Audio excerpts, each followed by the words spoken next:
Hello and welcome to tonight's author event. I'm Stina, events manager at the English Bookshop, and I'm so thrilled to be able to welcome you all to tonight's online event with American author of absolutely brilliant young adult books, David Levithan. Well, during these pandemic times, we can't really invite people, authors over to our shop, which we normally do. So instead we have these online events. And, well, you know what? Sometimes it's sort of, well, we can look at it as a curveball. Because, wow, to have so many brilliant authors from abroad joining us, that's absolutely amazing, isn't it? So, I'm sorry, no voice. We're co-hosting tonight's event with Uppsala City Library, which is just across the street from the bookshop in Uppsala. So if you're ever in Uppsala and pop into the shop, please cross the street to visit the lovely book wizards of the library, because there are super people there, always happy to help, as indeed we are in the bookshop as well. And well, I'm not going to waffle on for much longer. I just want to say that if you want to buy signed books, which I really would, we appreciate it if you do, and because of course you want to buy a signed book from David Levithan, come on. You can do so by following the links on our webpage, bookshop.se, or the links in the live stream. And a special welcome to all of you who are watching live or indeed on the replay. But enough of me. Tonight's special guest star, and I'm so happy to introduce them. We have Johanna Lundin, culture writer, interviewing David Levithan. Welcome. Yay! Thank you, Stina, so much. Thank you. Hi, David. Hi, John. It's great to be here. Yeah, it's so nice to see you. I have read so many of your books, so to be able to talk to you about your latest novel is such a treat. I am really excited. So your latest novel is The Mysterious Disappearance of Aidan, as told to his brother, and that is what we will center our conversation on today. But maybe I can squeeze in some questions on your previous works as well. So a brief introduction before we begin, if that's okay. As many of you know, and as Stina said, David Levithan has written very many books, which are all fabulous, of course. Some titles that might be of reconciliation for you is Boy Meets Boy, Two Boy Kissing, Another Day, and together with John Green, Rachel Cohn or Cohn? Cohn, yeah. And Nina Lecour, you have co-written some young adult novels. And this conversation will, as I said, focus around this book, which is a middle grade novel, if I understand it correctly. Which is it a new endeavor for you, or have you done this before? I mean, it's pretty much a new endeavor for me. When I started off as a writer, I did like movie tie-ins and series for middle grade, but then once I became a novelist, I really focused on young adult, and then this story just drew me right back to middle grade. Yeah, but as a reader of your other work, you can definitely recognize the David Levithan type of writing, even though it's towards a younger audience. It's still, your wonderful writing. So I'm curious if we could start off by you describing what kind of book is this? Yeah, so, I mean, the good thing about such a long title, The Mysterious Disappearance of Aidan S. as Told to His Brother, is it tells you a lot about the story from the get-go. You know that there's a boy named Aidan. You know that he's disappeared. They don't know why. That's why it's mysterious. And you know that the story is going to be told by not Aidan S. himself, but by his brother Lucas. And those are all true. It is about, again, a boy named Lucas whose brother disappears. They have no idea where he's gone, and they search everywhere for him and are very concerned because he is an 11-year-old boy and he is missing. But then 6 days later, equally mysteriously, he returns. And when they ask him, or when he is pressed on where he's been, the answer he gives is one that nobody can believe. And I'm sure we will talk very carefully about the story because there are many twists and turns. So all I will say about the story is that, again, he challenges Lucas because the story that he gives seems very made up. It seems fantastical. It seems impossible. And so the question becomes for Lucas, can he actually believe his brother and trust his brother, or is there another story underneath that Aidan is trying to hide? So I'll leave it at that. Yeah. And as I said, you could really recognize your type of writing, even though it's not even though it's a middle grade, but your touch is very present. I was wondering if you could treat us to a bit of reading before I continue with my questions. Yeah, absolutely. I'd be happy to. And again, as with any book where there are twists and turns, I am going to take the obvious route and just read to you a little bit from the beginning, because basically after page 10, it's almost all spoilers. So yeah. We're going to go with the first pages. Sounds all right. Good. So imagine I am Lucas, age 10, and this is how I begin the story. They looked everywhere. The woods behind our backyard, the school, the woods behind the school, the basement, the attic, the pond, even though the pond was a long walk away. They called the parents of every kid in Aidan's class, even the ones who'd moved away. We opened every door to every room in our house, every door to every closet. We searched every crawl space, checked under every bed. We pulled back each of the shower curtains and looked for footprints in all of the rugs. It was a game of hide and seek that got old after 5 minutes, alarming after an hour, and the scariest thing that had ever happened to any of us after that. Aidan couldn't be found. They checked every inch of the attic. They moved every box, opened every cupboard, chest, and drawer. There were traces of Aidan up there, footsteps and fingerprints left in the dust. But there were traces of Aidan everywhere. This was our house. We lived all over it. They looked for a note. They looked at the histories of every device that Aidan used. They looked in a circle around our house, trying to find a trail. And they also looked for any sign that someone had broken in and stolen him away from us. So much looking, and they couldn't find a thing. I'll leave it there. Yeah, well, thank you. I have a little sister who's 3 years younger than me. And when we were kids, I used to wish that she would either be abducted or run away. But when reading this story, the roles were reversed, and I so felt for Lucas that, in reference, he's talking about them sharing a room, and this was not how he was supposed to get a room of his own, right. Due to his brother's disappearance.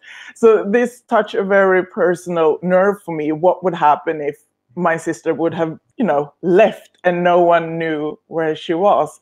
But it also highlights their relationship before the disappearance, and then when Aidan comes back. Can you tell us a bit about the relationship between these brothers, where we meet them when the story begins, and not without spoiler, but how their relationship comes to evolve? Yeah, I mean, I'm fascinated by brother dynamics. I have one brother who is 4 years younger than me. And it's interesting because in many of my books, I've written about brothers. Probably the most specifically, this book and my novel, Are We There Yet? And people always just assume, oh, well, you're writing about you and your brother. And what's interesting to me is that I'm not, because I like seeing the dynamic from different angles and different perspectives, not the one that I know. I know the dynamic between my brother. I'm much more interested in seeing it through a different way. And so my brother and I are 4 years apart. I am the older one. So it was interesting to me to write from the younger one's perspective, but also for them only to be a year apart, which I think is a completely different relationship than being 4 years apart, because there is so much more sharing. Again, they share a room, so they're literally on top of each other all the time. And so I wanted to process that and sort of see how this disappearance and reappearance would affect them. And the before is that they share a lot of space and share a lot of time, but they don't share each other's lives very closely. That they feel that they know each other well, or Lucas feels he knows Aidan well, but it's all through observation. It is not necessarily through conversation or sharing. Then, of course, after what happens, and Aidan comes back and does share a little bit more to Lucas about what's happened, it is Aidan going a little bit more out on a limb than he ever has by sharing what he's saying is the truth.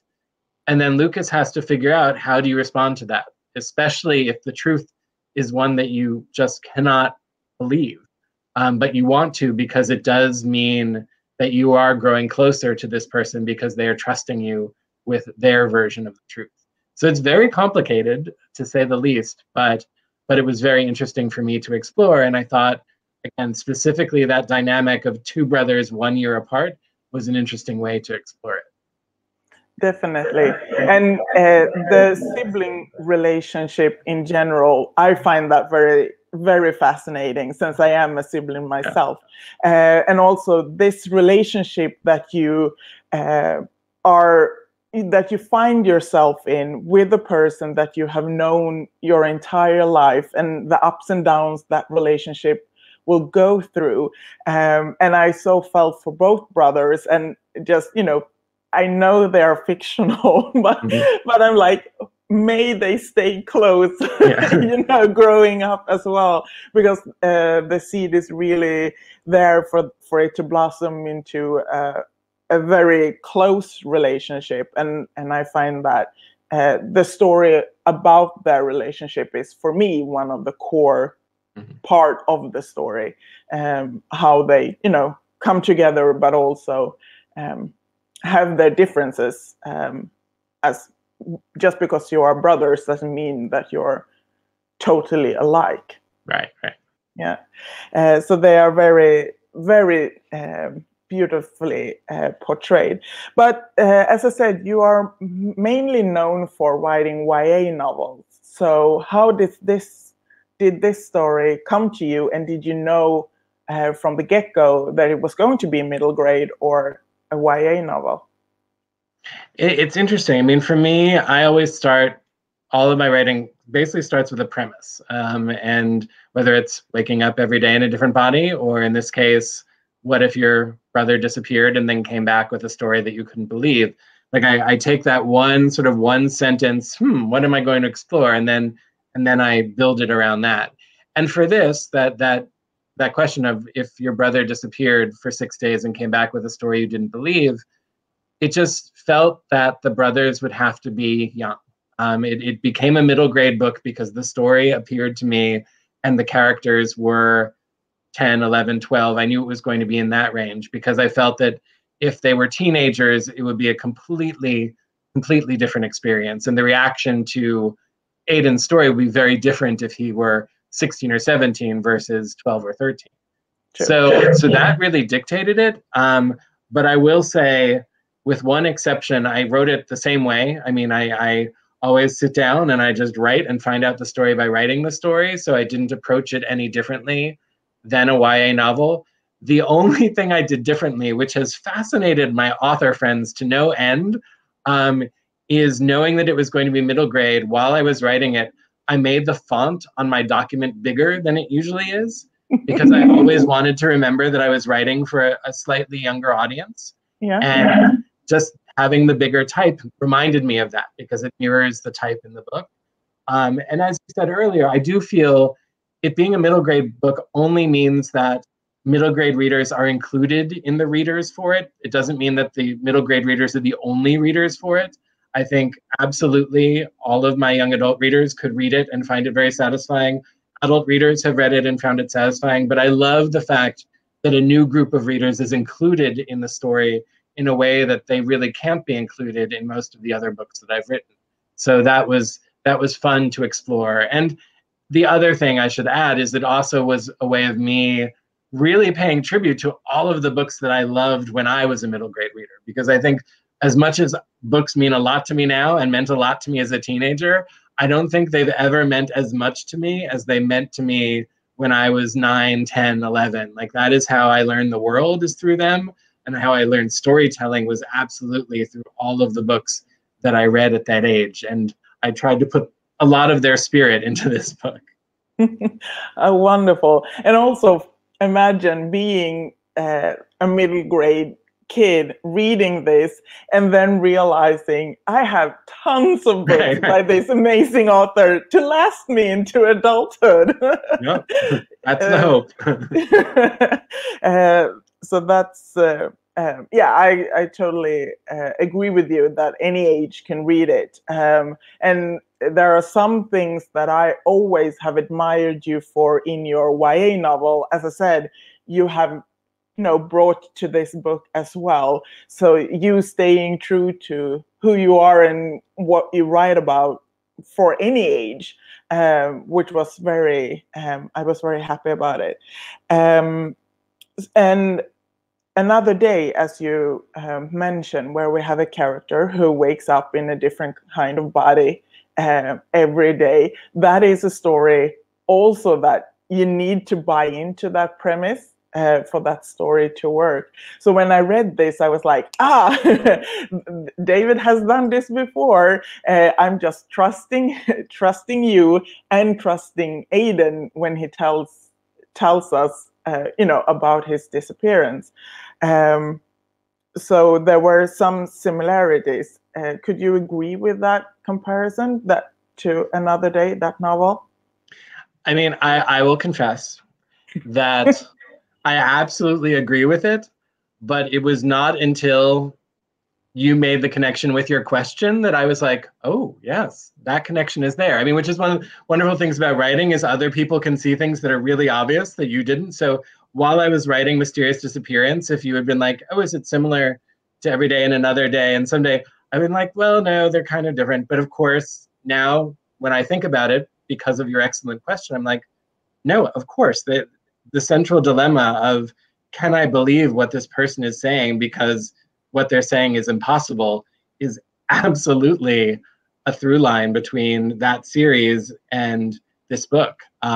Again, I can't claim that it was conscious on my part that I was exploring it again, but once you said it, I could see it very, very clearly. So absolutely, that is a theme that they have in common. Again, explored in different ways, but with the same sincerity of really wanting to explore it, because that is such an important part of any relationship. It's an important part of any society, of the trust that you must have in another person in order to believe what they are saying. And so that's definitely in both books. And what I found so wonderful depicted in this novel is the trust, but also the loyalty to that trust, that you have to sometimes stretch your imagination because you trust someone, but also in that gift of trusting someone, you can take a leap, and that will also broaden your horizon, as I find that it does with Lucas, that what he thought he knew, or the way he saw things in trusting his brother, he's then, his world is, and his horizon is broadened. And I find that that is also the gift of books, that you said, paying tribute to what you grow up with. I find that as, such a wonderful gift for the reader, to, trusting you and then you telling us this story, but it also leads us to the subject of trust. Yeah. No, and I think, that is a theme in the book, and it's something I thought about a lot while writing it, was the notion of storytelling and how trust, you look for things that are real in any story that's told to you, whether it is realistic or whether it's fantastical, it still has to feel real. And that you do have to have some faith in the author or the narrator or whoever you need to have faith to really, to fall into the story completely, you do have to trust it. And I think that's one of the wonderful things about writing fiction. And again, I joke with people because especially when I wrote every day, again, with somebody waking up in a different body in a different life, which, as far as I know, does not actually happen. People will be like, wow, it's great that you're finally writing speculative fiction. What was it like to write something fantastical? And at first I would answer, oh, no, it was interesting. I wrote it as reality because it seemed real to me as I was writing it, because I was writing from this character. But then I've realized, especially when writing Mysterious Disappearance, that book is no more real or unreal than anything else that I've written. That all of it is. I'm not writing memoir. It is all made up. And what I need everybody to make the leap is in whether they believe the story. And again, you're more likely to believe a story that's set in reality, but whatever story you're being told, you do have to believe it in order to truly give yourself to it. Yeah. I think it was around the time that Another Day was published in Sweden, and you were here to do an author's talk. And I think that the moderator at that conversation asked you about the question of representation, but also to in your sort of mission, if I am to categorize this as that, to write a world based on the notion, if you can't see it, you can't be it, and how very much of your world building, even if it's speculative fiction or if it's contemporary, is that it is a world and a society that you do not question, even though it might not be there in reality yet. And one part of that is the representation of LGBTQIA representation, and that in your novels, that is not, it's not a tragic story. It's not, it's just life. And by doing that and being consistent in that, makes me as a reader believe whatever you will write, because you do it so, with such an ease. But when it comes to representation for you, is that a conscious choice how you depict representation in your novels? I think it is not a choice. I can't imagine writing a book that doesn't have queer characters, that doesn't have a queer sensibility, whatever that may be, whatever I define it as for that given book. I think I will always want inclusion in my books. Because that is the world that I want to draw, and that's the world that I live in. I think the question becomes how much of the plot is driven by that identity. And in some of my books, that the grappling with that identity is what drives the plot and the story and the relationships. In other books like this one, it is not even remotely a driver of the plot. It is there. It is very much part of the world. But the central dilemma is not at all related to any of the characters' identity. It is related to something completely different, which we are not going into right now. Yeah. But it is important to me, again, that I do think you need to see yourself in these books, and especially because I know my readers crave that from my books. I certainly want that to be there, whatever it is that I'm writing. Yeah, because in this novel, even though I love the brothers, my heart goes out to Aunt Brandy. Brandy, sorry. she's an amazing aunt to these brothers. And what I loved is she's who she is, and it's not, you know, made a thing out of it. And that's why it's not, as you said, it's not plot driven, and that comes across in other of your works as well. And to be able to just for a second see yourself or something that you are familiar with without it being a problem, it just is, and they're living, you know, a wonderful life. I find that, and I was so happy that happened. It was like a nudge to it, but to incorporate that way of thinking from an early age is something that I thoroughly enjoy. So how, you know, could you talk a bit about Aunt Brandy? Is she? No, totally. I mean, I feel that, I mean, a lot of my books have characters that, like, again, because I don't plot them out ahead of time, they appear. And suddenly I'm like, oh, this person's going to be in this book a lot. Like, and Aunt Brandy for this book is definitely the one who, again, you are not the only reader who really loves her, and I love her. And to those who have not read the book yet, she is Lucas and Aidan's aunt. She is trans, and she is basically the adult in their lives who is willing to listen to them the most, and who approaches them with as much objectivity as any adult can. I mean, again, I don't want to seem like I'm slamming Lucas and Aidan's parents. Lucas and Aidan's parents are actually very loving and supportive of them. They just can't believe what Aidan is saying, which when you read the book will make sense. But Brandy sort of knows that she is going to be the neutral ground between sort of the adults and the kids, and she likes that position. And certainly inherent in her backstory is you do understand that at some point she had to tell the family, like, this is my truth, you must believe me. And you know that they all believed her, and she is who she is, and it is completely unquestioned. But I think that her identity does explain a lot of her empathy, and it does thematically tie into what Aidan and Lucas are going through. So I love that she was there. And again, it was fun to be able to play. The book is very much about the two parents and the two brothers sort of in a house going through this huge challenge to their family. And Brandy is basically the one person from the outside who comes in and can help them navigate what is being thrown their way.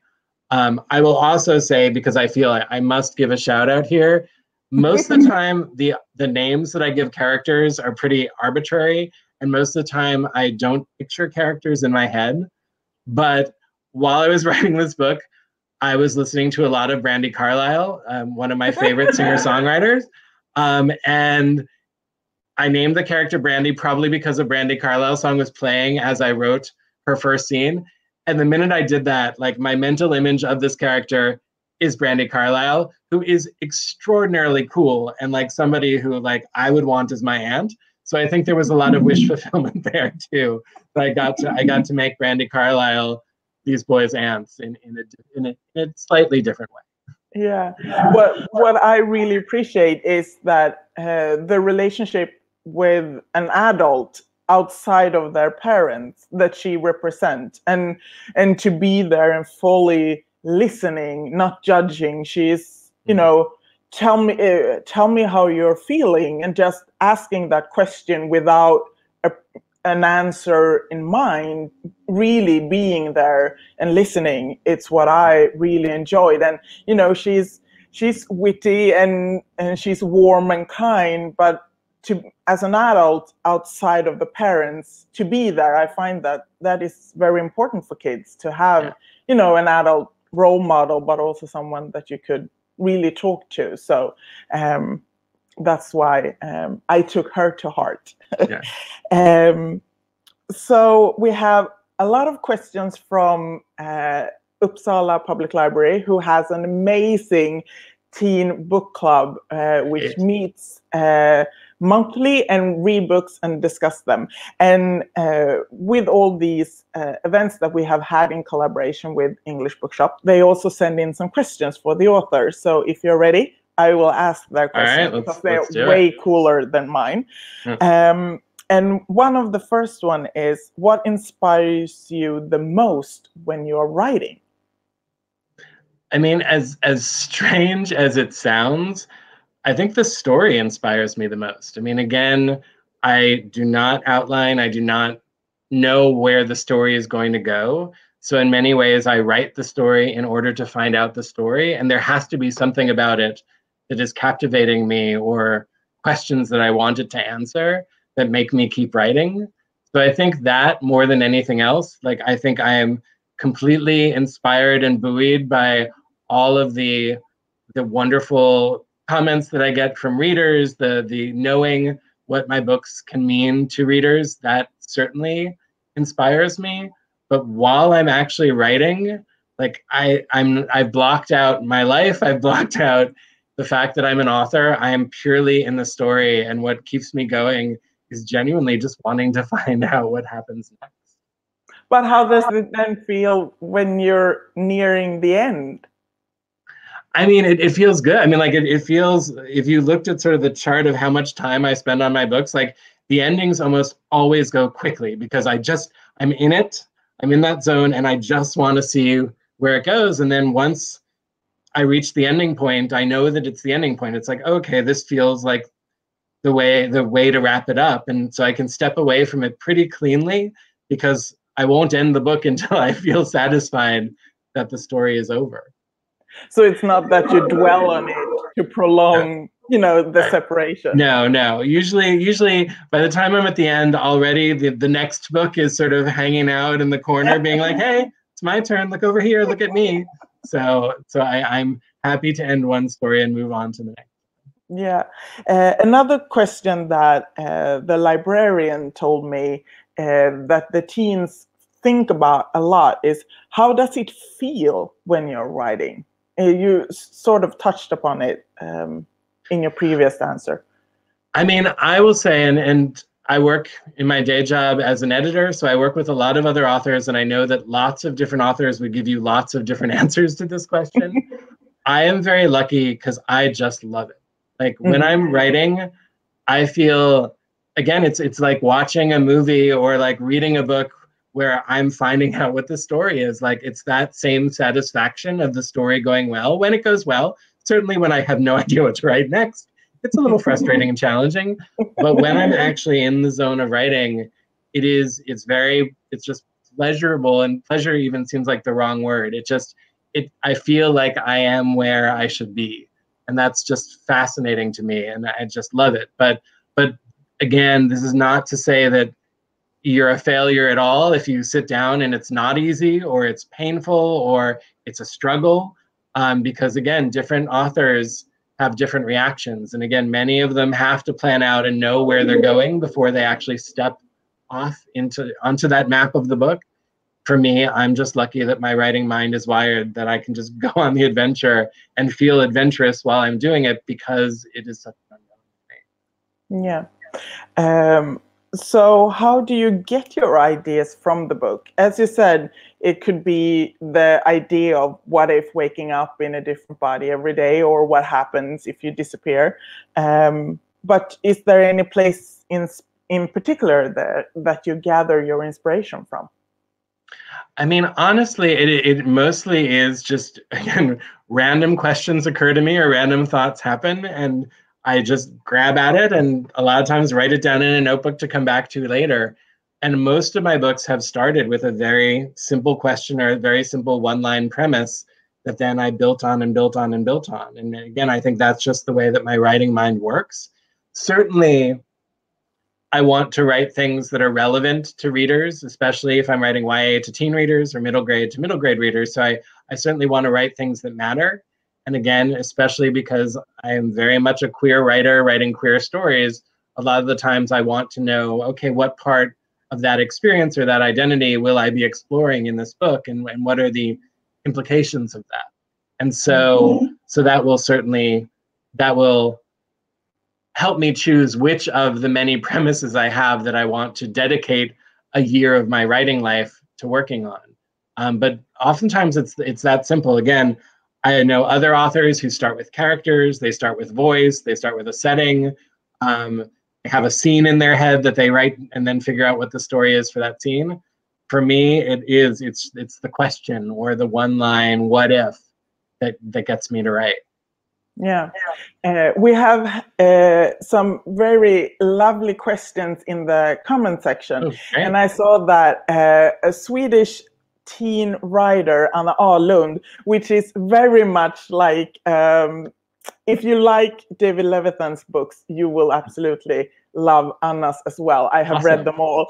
And she's asking, has your writing process changed a lot over the years? Please tell us your best writing tips.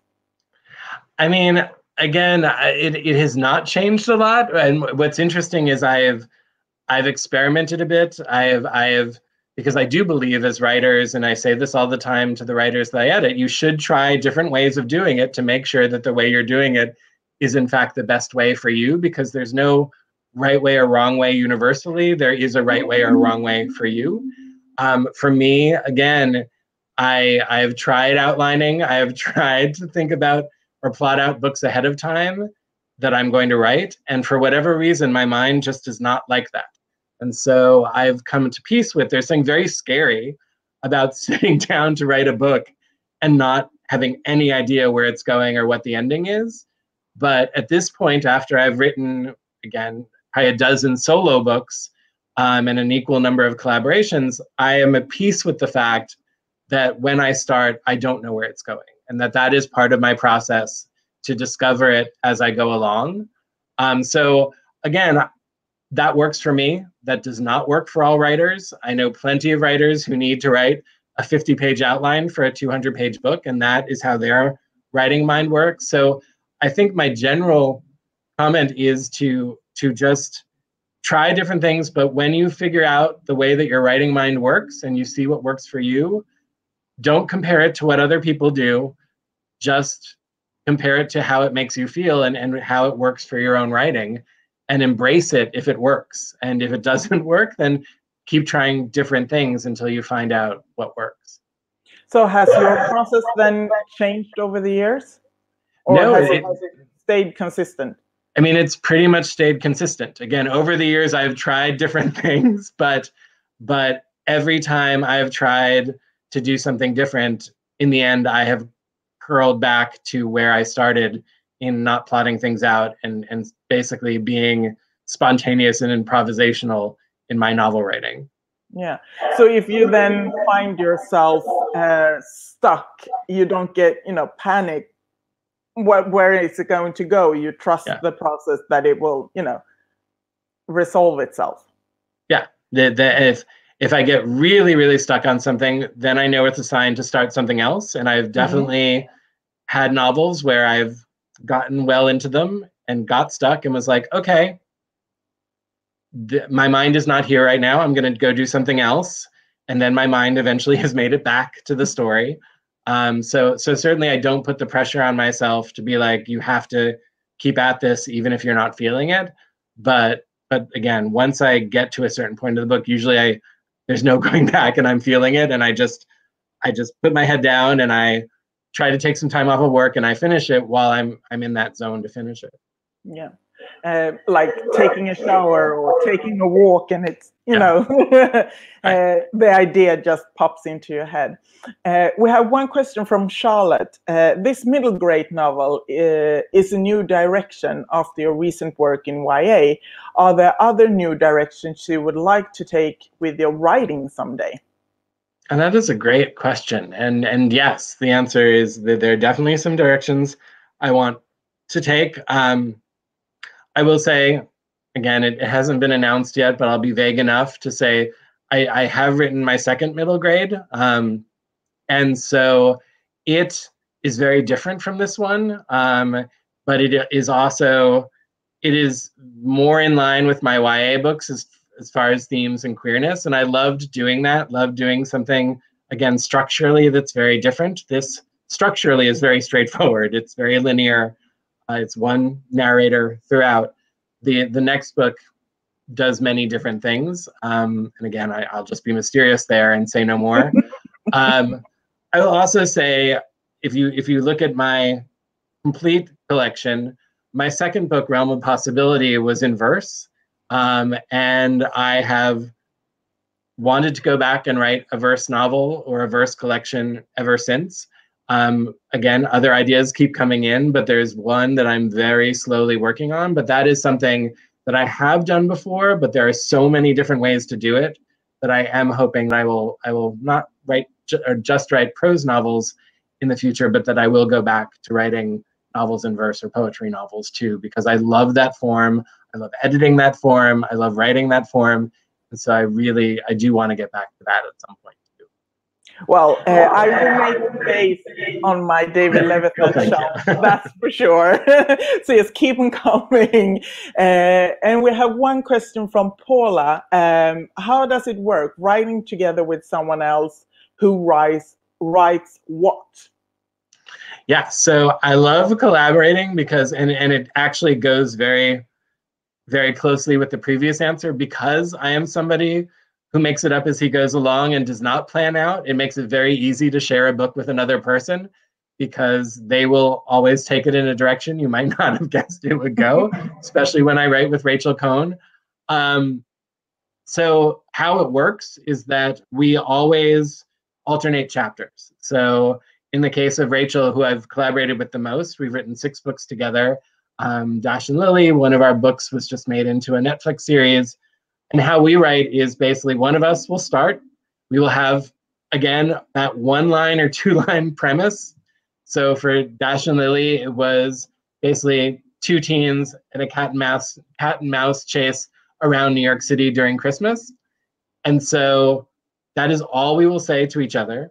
Then one of us, in that case, me, will write the first chapter, introduce the first character, in my case, Dash, and then I will email it to Rachel, and then she will write the second chapter. We will not talk about it. I will have no idea who her character is going to be or what the storyline will be. So in this case, I knew it was a girl named Lily. I had no idea who Lily was going to be.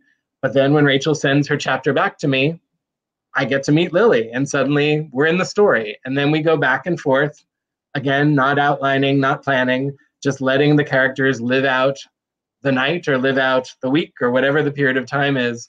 And we are along for the ride, basically. And it's really, really fun. And every person I've collaborated with, it's been a different experience. And one of the reasons I like collaborating with so many different people is because it brings out a different thing in my writing. It brings out something different in their writing. And the novel that we end up with is never, ever a novel that either one of us could have done on our own. It is always something that is a surprise to both of us and hopefully a surprise to readers too. So I'm going to keep doing it. Again, I will very mysteriously say that the next collaboration I have that is coming out at the end of August is actually going to be announced tomorrow. So there will be very big news in terms of who I'm writing with next tomorrow. It is not somebody I've written with before, so stay tuned on that. And then again, I look forward to writing with many different people from very different backgrounds and very different writing backgrounds in the future. So we'll see what happens. Yeah, keep your eyes on social media, I would say, for tomorrow's news. We have, let's see where I found it. Yeah, Maria, she has a comment saying, every day have given me so many deep conversation with young people in our school library, and she wants to thank you for the story, which was really nice. So I just wanted to pass that on.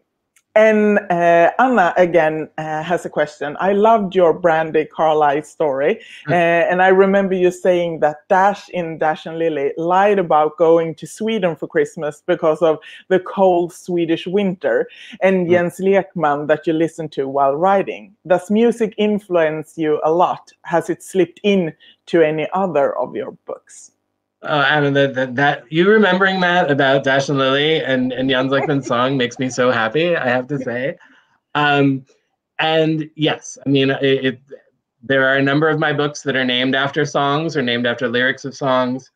It is so much a presence. Speaking of presences, there is a skylight here. I want to say this very dramatic lighting that is happening. I don't know that I would have worn a white shirt had I realized that I'd be so shined upon. Well, we can see your halo. Okay, right. This is the music question always gives me a halo. Here, I'll lean in. But no, it is so much a part of who I am as a writer. when I wrote Boy Meets Boy, my first book, I said that I was just as inspired by New Order songs as I was by any other novels, that I wanted it to be a pop song in novel form, which I hope it at least approaches that. And obviously different books are more poppy than others, and others are more folky or more instrumental or orchestral. But certainly every book has a soundtrack. I am always listening to music as I write. Very interesting fact. Rachel Cohn, my frequent co-author, is just as into music as I am and is obsessive about listening to music. However, she cannot write when anything is playing. So she writes in complete silence because it interferes with her sense of the story and sense of the characters in the scene. Whereas I'm the exact opposite, that anything that's playing enhances the scene. And I can remember very vividly certain moments that the song that I was listening to intersected with the scene that I was writing in such a powerful way that it is a much better scene because of what was playing. When I was writing Two Boys Kissing, there was one song, the Head and the Heart song, Lost in My Mind, that came on at a pivotal moment and just made me burst into tears. And I was like, okay, I'm just going to listen to this song on repeat over and over again until I finish the scene, because this is exactly what the scene should be. So if very long answer. So when you then hear that song at a different time, will you then remember the scene that you wrote with that song on? I mean, yes. If it's something like that where it is so extraordinarily tied in, absolutely. Then the song gets folded into the story in a different way. And again, as with the Aunt Brandy in this book, a lot of the times I will certainly tip my hat to whatever I am listening to. So if people have happened to have read Mind the Gap, Dash and Lily, the third book in the Dash and Lily series, Carly Rae Jepsen makes a cameo, and that is solely because there was a lot of Carly Rae Jepsen playing while I was writing it, and I was like, I need a busker in the London Tube right now. Why can't it be Carly Rae Jepsen? So so one can conduct their own playlist based on the little snippets that are left in your book. They could totally do that, and it would be very accurate to what I was listening to. Yeah, to like listen carelessly through your listening into the music and be, you know, in the same mood as you were listening to it. Yeah. So I have two more questions before we wrap up. Bonus book tips, so the children's book recommendation. Johanna, she asked, which 2 to 3 of your favorite books would you recommend others to read? Oh my goodness. It's always such a hard question to answer. And like, I'm trying to, I imagine, again, when I was in Sweden doing appearances a few years ago, if I had been asked this question, I probably would have said Craig Thompson's Blankets and M.T. Anderson's Feed, which are 2 of my favorite books. But I feel the pressure to come up with some new answers rather than say the same answers over and over again. I mean, I'm completely biased, but I will say, even though I'm objectively saying this, even though I wrote a book with her, Nina LaCour's We Are Okay is such an extraordinary novel. I mean, I could read it and reread it and reread it and get new things. I love that you're looking on your shelf. You're like, it's here somewhere. Yeah. I have a Nina LaCour. It's the English YA section. It's right behind me. Excellent. I think that it's just a masterful book. And again, favorite, I think, implies that you have this real connection with it. And that is one that I would recommend. I would say to go off the YA path, one author I don't talk about enough as an influence is Alice Hoffman, who was probably my favorite writer when I was in high school. She writes for adults, but her books like Seventh Heaven was probably my favorite in high school. She just does magic realism, but in suburban towns like the one that I'm sitting in right now in America, and does it beautifully. And she also, I got to work with her as an editor once on a book called Green Heart, which was a YA novel, but both for adult and YA are extraordinary. So those are the two I'll recommend this time. Well, thank you. And the final question is from Paula. Which of the books that you have written means the most to you? It's as choosing between your kids, isn't it? So which one is your personal favorite? I mean, I think because I'm an oldest sibling, I have to go with the firstborn. No, so if the question really is means the most to you, it would be Boy Meets Boy. I think it is the book that opened the door to my entire career. It set the path for all the other books. I can't see a single book that I've written since that could exist without me writing Boy Meets Boy first. It sort of set the tone. And it was a very meaningful book at the time for a lot of people. And that, again, set the path for my career, seeing that the right book at the right time can mean all the difference to the world, especially if you're a queer reader. So I'm going to go with that one. With all due respect to all of my other children and other books, that is the one that means the most to me. Yeah, I have it in the Swedish copy, and when David was here then back a few years ago, he signed it, so it's one of my favorites as well. Well, this has been lovely. I am so hunking down, looking out for the news about the collaboration tomorrow. So exciting. And also keep writing, because I love to read your books. This has been truly an honor, David. So the best of luck with this novel and the novels to come. No, I'm so grateful to you, Johanna, and I'm so grateful to the English Bookshop for having me. I'm grateful for the technology that allows me to do this. I have to get back to Sweden. Once that is, I'm going to take it as a standing invitation to return, because I love going there. But in the meantime, when we can't cross the borders as readily, I'm so glad we could do this. Thank you for everybody who's been watching. I really appreciate it. Please support the English Bookshop and buy books. It'd be great if they were my signed copies, but please buy lots of other books too. This is a hard time for bookstores, so all the support you can give is really appreciated by me and all of my fellow authors. I'm sure will be appreciated by the book. So thank you. I mean, this is a great book to buy for a middle grade going on summer vacation or summer holiday. I usually give books at the end of a school year for my friends' kids. So this I would really recommend you to, a perfect start off your summer holiday with this one. So thank you, David, and thank you to the English Bookshop and everyone who watched. Have a nice evening. Bye. Thank you so much. I'm sort of stunned because David, you said everything I wanted to say, but thank you, Johanna, and David, thank you so much. It has been so interesting to listen to you. Wow. Now I want to read everything that I haven't read already and reread the ones I have. So, well, I hope the audience had as much fun as I did, because I had a lot of fun. And I also want to thank you, say a big thank you to Bibliotek Uppsala and also to Penguin Random House US, without whom this interview would probably not have seen the light of day. So thank you to all of you. And of course, all of you who have been watching either live or the replay.